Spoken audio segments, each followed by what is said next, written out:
finalement, moi j'ai l'impression que quand on cherche l'argent, bon, certes, on peut l'avoir tout de suite, mais par exemple le trading, mais finalement, le fait d'être bien dans sa vie, comme on disait, bien dans sa tête, bien dans ses pompes, d'émaner de la joie de vivre, des bonnes ondes, à un moment donné, si au fond de toi, un minimum, tu veux de l'argent, il viendra quand même à toi, alors que tu ne le demandes pas forcément, quoi.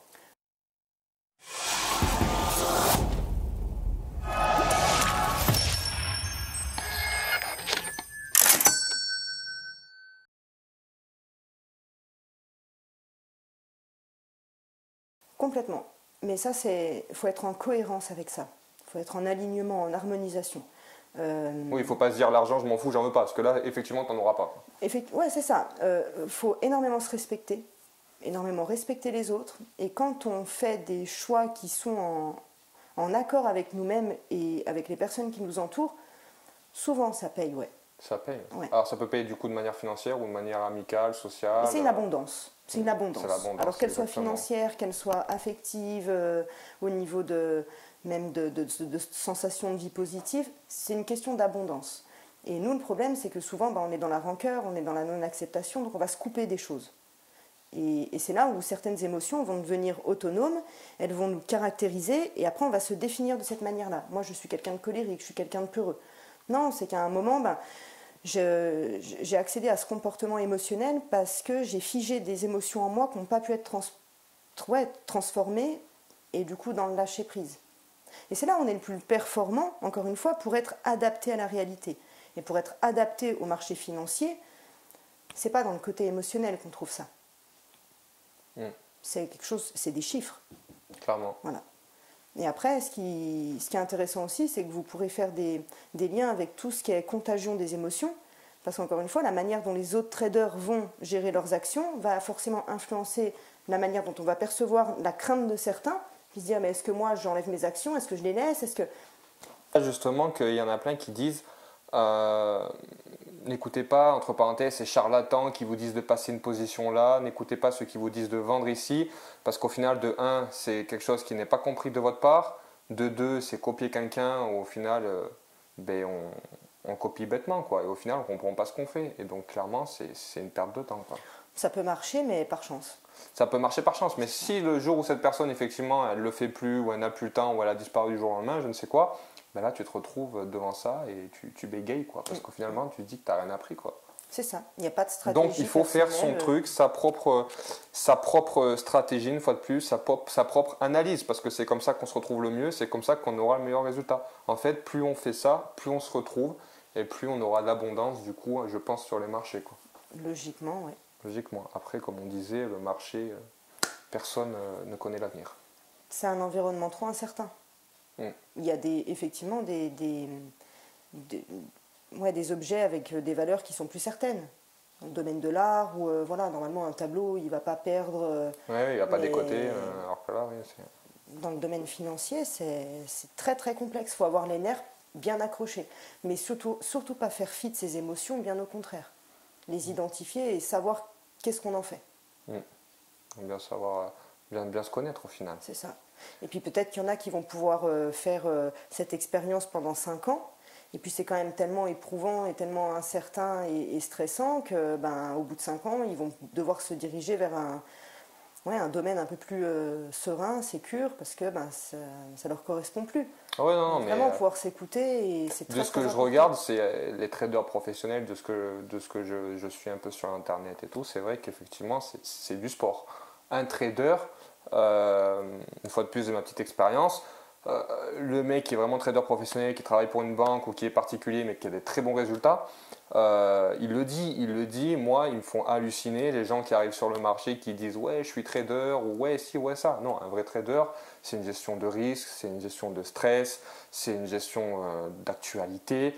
Il faut gérer, comme on disait, tout ça pour finaliser sa famille, il faut gérer ses amis, il faut être bien dans sa tête. Enfin, je veux dire, il faut en avoir sur les épaules, quoi. Parce que quand tu entends certains traders qui perdent des millions à une banque, par exemple, où tu te dis, waouh, le mec, ça veut dire que tous les jours, il joue avec des millions, quoi. Donc tu as beau dire, bon, c'est mon travail, mais blablabla. Non, il y a un certain stress, il y a une certaine adrénaline à avoir, encore plus pour ces personnes. C'est ça, mais à un moment, je pense qu'il doit y avoir une déconnexion avec la réalité qui se crée, l'imaginaire prend trop le dessus, et du coup, effectivement, si ça paye, je prends le risque, c'est un risque à prendre. Si ça paye, c'est cool. Par contre, si... c'est pour ça qu'il faut éviter vraiment les extrêmes. Ça peut être, à part si on est vraiment sûr de soi et qu'on est... Ouais, mais on n'est jamais sûr du marché, justement. Donc au final... C'est bien ça Alors, inconnu. Pour finir, je reviens sur quelque chose qui peut bien expliquer le trading. C'est que je trouve qu'actuellement, on est dans une société où on a tout de suite. Par exemple, on veut manger, on appelle Just Eat. On veut regarder un film, on va sur Netflix. On veut acheter quelque chose, on va sur Amazon. Et on a cette facilité aussi de se dire, eh ben avec le trading, eh ben je vais dessus et en 3 clics, je prends des sous. Donc on est dans un système, on est dans une société où on a tout de suite. On a l'impression que le trading, c'est la meilleure chose aussi pour faire des sous rapidement.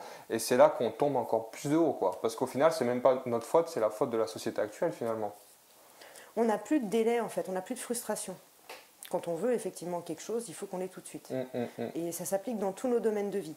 Et alors qu'avant, il y avait un travail de longue haleine à effectuer avant quand même, d'accord. Là, on voit qu'il y a une trop grande différence entre le rythme de la nature et le rythme du système. Dans la nature, jamais vous planterez une graine et le lendemain, il y a quelque chose. Ça demande du temps. Enfin, on a besoin de ce temps de réflexion, de patience, de travail aussi, parce que c'est de l'effort. Et effectivement, un trader professionnel, il doit y passer du temps et c'est des stratégies mises en place. Tout est pensé, tout est checké.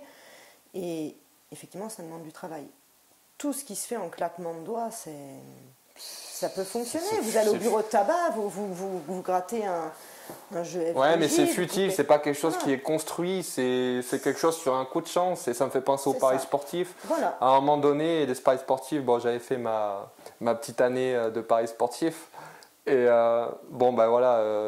moi j'étais spécialisé sur le tennis, je mettais un set pour Carreno Busta, un 60, tu mettais 100 euros, le mec il prenait un set, tu savais que tu avais gagné 60 euros quoi. Et tu disais c'est trop bien, j'ai fait 60 euros sur un set. Bon après je ne rentre pas dans les détails par rapport au foot, mais voilà, moi j'étais sur le tennis. Et au final tu te dis, j'ai pris 60 euros en prenant plaisir à regarder un match de tennis. Bon là on va pas rentrer dans le détail des émotions où tu pètes un plomb parce qu'il a fait une faute ou là il a perdu le jeu parce qu'il s'est fait briquer ou quoi que ce soit. Mais tu es déjà dans le pari sportif, dans cette mode du j'ai tout de suite. Et c'est ça qui est encore plus mortel. Et je trouve que le pari sportif, ça sera une vidéo aussi que j'aborderai avec un parieur sportif, on va dire très compétent. Où justement c'est limite pire que le trading où on a vraiment les sous tout de suite en regardant un truc qu'on aime en plus. Et c'est encore plus dangereux. C'est ce qu'ils viennent chercher. L'adrénaline. Ouais, c'est ça. Nous, on est des êtres de sensations. L'humain, on adore ressentir des sensations. Et du coup, il y a plein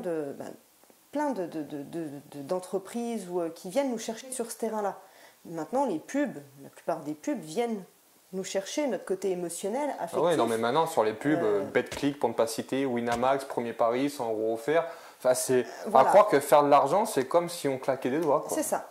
Donc ça, c'est ce qui appâte l'humain. Ah mais clairement. Et puis j'étais le premier à être appâté. C'est ça. Et puis après, avec cette idée de spectacle, je vais voir mon spectacle, même entre amis, et puis on va pouvoir en débattre, et puis il y a quelque chose qui se passe, et ça peut être intéressant de temps en temps. Mais il ne faut pas mettre tout son salaire du mois là-dedans pour après avoir des difficultés financières. Là, c'est l'émotion, une fois de plus, voilà. Parce que c'est vrai qu'on se dit, j'ai perdu 200 euros alors que je devais mettre que 100. Je fais un kit au double, je vais mettre 400 parce que je suis énervé, parce que là, c'est sûr qu'il va marquer Mbappé, il est en forme en ce moment, blablabla. Et là, c'est... Voilà. Et là, on voit bien que l'émotionnel commence à prendre beaucoup de place. Déjà. Ouais. Donc vraiment, rester lucide. Et ça, c'est pas évident en tant qu'être humain, parce qu'on a des émotions qui sont là. Et on peut réellement les utiliser à bon escient quand elles sont gérées. Quand elles sont gérées. Et pas quand elles sont mises de côté en se disant je fais comme si elles n'existaient pas. Alors que le fait déjà de se dire ça, ça veut dire qu'à un moment donné, on va fauter quelque part. Parce qu'on a des émotions, c'est ça. On est des là, humains. De toute façon. Mais par contre, pour revenir au trading, et on va finir avec ça, ces émotions, il faudrait planifier son plan à l'avance de façon à ce que quand on passe sur le marché, on ait juste à suivre ce qu'on avait noté en amont au moment où on ne se laissait pas bouffer par les émotions sur le marché. Tête froide. Tête froide. Voilà. Très bien, merci beaucoup Madame Pascalin, ce fut très enrichissant. Merci beaucoup pour ces contenus et valeurs ajoutées. Merci à vous. Super. Plaisir partagé. Une excellente journée. Merci. Fin de la vidéo, les ambitieux, sur la psychologie et l'émotion dans la finance de manière générale, mais plus particulièrement dans le trading. J'espère qu'elle vous a plu, qu'elle vous a apporté du contenu et de la valeur ajoutée. N'hésitez pas juste en bas à vous abonner pour avoir la suite de mes vidéos. Je vous laisse, je vous souhaite une bonne journée les ambitieux et je vous dis à très vite.